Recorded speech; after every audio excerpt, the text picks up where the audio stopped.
তারা লাইট জ্বালায়, লাইট জ্বালালে আবার ওই জন্য তো আমি এখানে বসলাম। এমনি এমনি হয়েছে। হ্যাঁ, ভালো লাগার জন্য তো না। সকাল সকাল এরকম ঘুম থেকে উঠেই বিছানায় বসে একদম গরম গরম চা, মানে কার না ভালো লাগে বলো তো এরকম সকাল সকাল ঘুম থেকে উঠে বেডটি পেতে। তো আমি তো পেয়েছি, আমার তো খুবই ভালো লাগছে। তো যাই হোক, বেডটি বললাম ঠিকই, তবে কিন্তু বেডটিটা আমার না। তার কারণ হচ্ছে কি, আমি উঠেছিলাম, উঠে আমি ব্রাশ ট্রাশ করে মুখ টুক ধুয়ে আমি কিন্তু আবার এসে বসেছি। তো তোমরা দেখতেই পাচ্ছ যে তোমাদের দাদাভাই ওপরে চৌকিতে বসে আর আমি নিচে বসি। তো তার কারণ হচ্ছে আমি জানলার ধারে বসে রয়েছি। তার কারণ হচ্ছে গিয়ে আমি তোমাদের এখানে আমি চাটাই পেতেছি আর কি। তো সেই হাতে বোনা যে চাটাইগুলো হয়, মাদুর না কিন্তু, সেই চাটাই পেতে আমি বসেছি। তার কারণ হচ্ছে এই যে বালাপোষগুলো দেখছো, এইগুলো আজকে আমি তুলে দেবো। তো এই যে আমার পাশে তোমরা এই বাক্সটা দেখতে পাচ্ছ কিনা জানি না, আমার ডান হাতের আর কি সাইডের বাক্সটা। তো এই দিকেই বলে আমি আর কি চাটাইটা পেতে বসে পড়েছি যে এগুলো ভাঁজ করব, আর ভাঁজ করে করে এই বাক্সটার ভেতরে ঢুকিয়ে দেবো। তো সেই কারণে আর কি আমি নিচে, তো মনে হচ্ছে যেন আমি একদম বিছানার ওপর বসে রয়েছি আর চা খাচ্ছি, তাই না বলো? কিন্তু না। যাই হোক, ওদিকে বিছানাটা আমার তোলা হয়ে গেছে, আর এইগুলো হচ্ছে কি আমি ঢুকিয়ে দেবো বলে তার জন্য হচ্ছে কি আমি নিচে বসেছি। তো যাই হোক, শুভ সকাল বন্ধুরা, কেমন আছো তোমরা সবাই? আশা করছি সবাই খুব ভালো আছে। আমি বর্ণালী, আর আমার চ্যানেল পিপিসি মিলে আসলে তোমাদের একটা নতুন ব্লগ অনেক সাথে ভালোবাসা জানাই। তো এদিকে আমার মহারাজ কিন্তু গান গাইছে আর ফোন দেখছে, দেখছি শুনতেই পাচ্ছি কেন।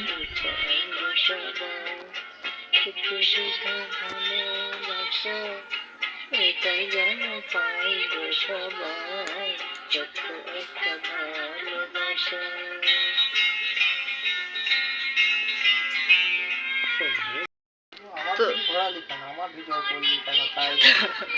তোমার ভিডিওই আমি করলাম। তুমি পুরো অন্ধকারে রয়েছে, দেখাও যাচ্ছে না। আর আমার এখানে জানলাটা রয়েছে, যার জন্য আমি আলোটা পাচ্ছি, আর ঘরের লাইটটা অফ। যাই তাহলে, চলো তোমাকে খেতে দিই। ঘুম থেকে উঠলে মুখের স্কিনগুলো কি সুন্দর গ্লো গ্লো লাগে, তারপরে আবার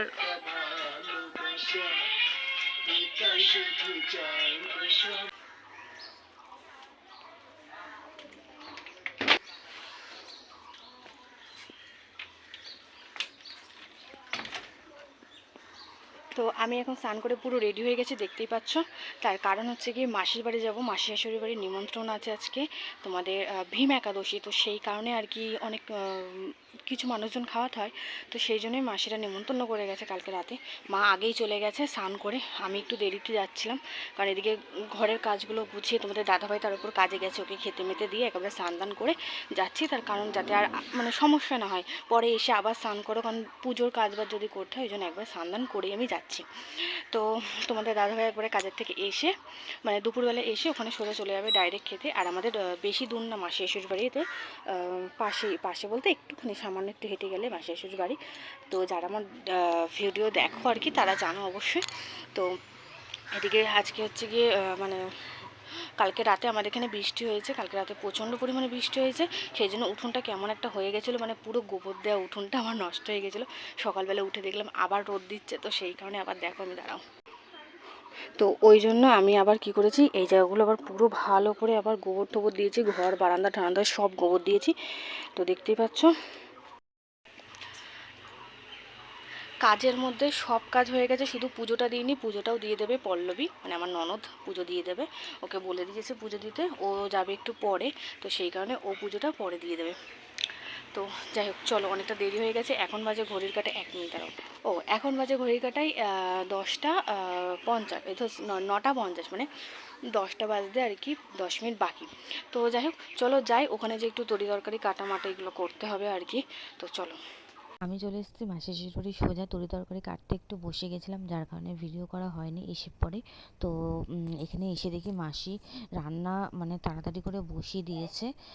তার কারণ যেহেতু সবাই খাবে আর টাইম মতো হবে না, ওই জন্য জোড়া উনুনে একদম দুধারে দুটো কড়াই দিয়ে তাড়াতাড়ি করে বসিয়ে দিয়েছে।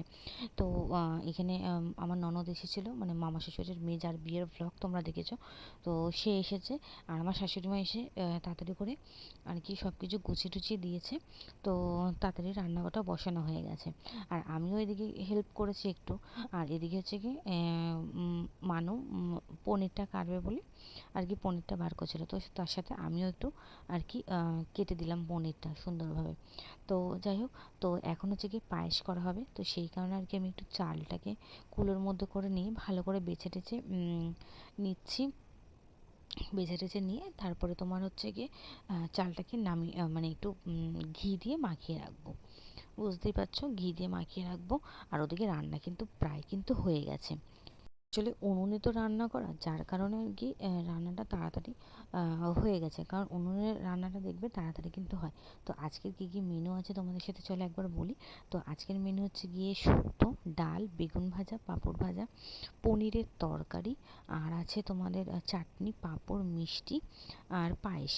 এই হচ্ছে গিয়ে আজকের মেনু, যেটা আমি তোদের এখনই বলে দিলাম, তার কারণ আমি জানি এখন পায়েসটা হওয়া বাকি আছে, আর দু একটা জিনিস কী কী হওয়া বাকি আছে সেটা রান্নাঘরে গিয়ে চলো তোমাদেরকে আমি মানে দেখাবো আর সাথে সাথে বলবো, কেমন?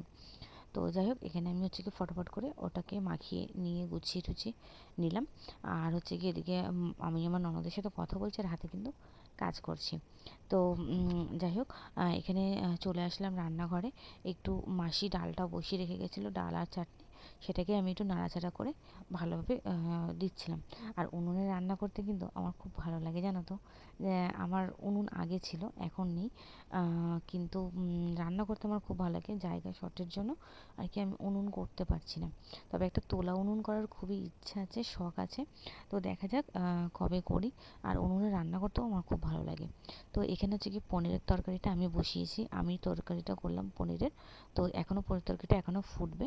তো এটা হয়ে যাক, তারপর তোমার সাথে দেখা হচ্ছে। দেবো। মিহিদানা কত করে? এটা 200 গ্রাম 50, এটা 200 গ্রাম 60। 200 গ্রাম 60, 200 গ্রাম 50, 40 টাকা দিন।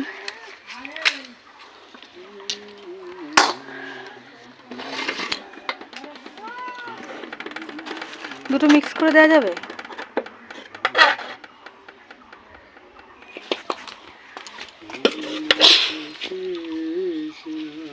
মাসির বাড়ির থেকে আমি বাড়ি চলে এসেছি, আর বাড়ি এসেই এনার আওয়াজটা পেলাম মিহিদানা মিহিদানা করে।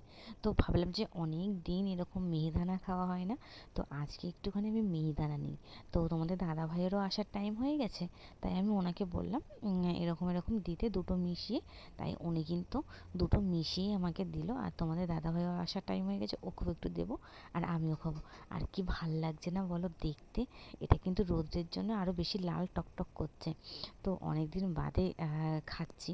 আর মানে ইনি আর কি প্রায় দিনই আমাদের এখানে আসে। আর আমার না সত্যি কথা বলতে এই মিহিদানা আর সীতাভোগ খেতে আমার খুব ভালো লাগে, জানি না কেন, এর একটা আলাদা টেস্ট। উনি কিন্তু এক ধরনের প্যাকেট বিক্রি করছিল, তো ওটা আমাকে বলছিল যে এটা নিয়ে কিন্তু চিনির জলের মধ্যে ভিজিয়ে রাখলেই পারো, এটা হয়ে যায়। কিন্তু আমি আর নিলাম না, যেহেতু এখন তোমাদের দাদাভাই নেই, আর আমি যদি নিই না আমি বকা শুনবো। তো সেই কারণে আমি নিইনি, যেহেতু মিষ্টি খাওয়া বারণ। তো এখানে দেখতে পাচ্ছ তোমাদের দাদাভাই যাচ্ছে মাসির বাড়ি।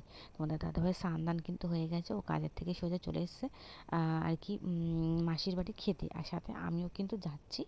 আর এই জায়গাটা দেখলে তো পুরো কলা বাগানে ভর্তি। তো চলো যাই হোক, ভেতরে যাই আগে।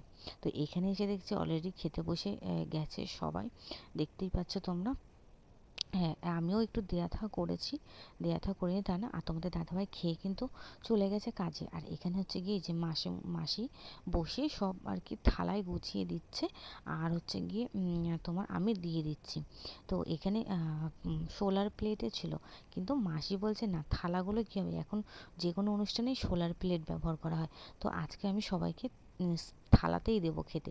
যাই হোক, চলো খাওয়া দাওয়াটা করে নিই, বিকেলে তোমাদের সাথে দেখা হচ্ছে, কেমন? তো হ্যালো বন্ধুরা, শুভ সন্ধ্যা। তো এটা কিসের চপ বলতে পারবে তোমরা? হ্যাঁ, এখানে তোমাদের দাদাভাই দেখো চপের ভান্ডার নিয়ে এসেছে। তো যাই হোক, আমার হাতে যেই চপটা আছে সেটা হচ্ছে গিয়ে লঙ্কার চপ, আর আমার দেওরের হাতে যেটা আছে সেটা বেগুনের চপ। তোমাদের দাদাভাইও বেগুনের চপ খাচ্ছে আর কি। তো সাথে এই হচ্ছে গিয়ে, এটা কি দেখে মনে হচ্ছে খারাপ হয়ে গেছে, নষ্ট হয়ে গেছে, তাই তো? না, একদমই না। তোমাদের দাদাভাই এই ফলগুলো নিয়ে সোজা ফ্রিজে রেখেছিল, আর ফ্রিজে রাখার ফলে আমি ফলগুলো বার করেছি, বার করার সাথে অনেকক্ষণ বাদে এরকম হয়ে গেছে। বুঝতেই পারছো কি হয়ে গেছে। তো ওই জন্য আমি বার করে রাখলাম খানিকক্ষণ।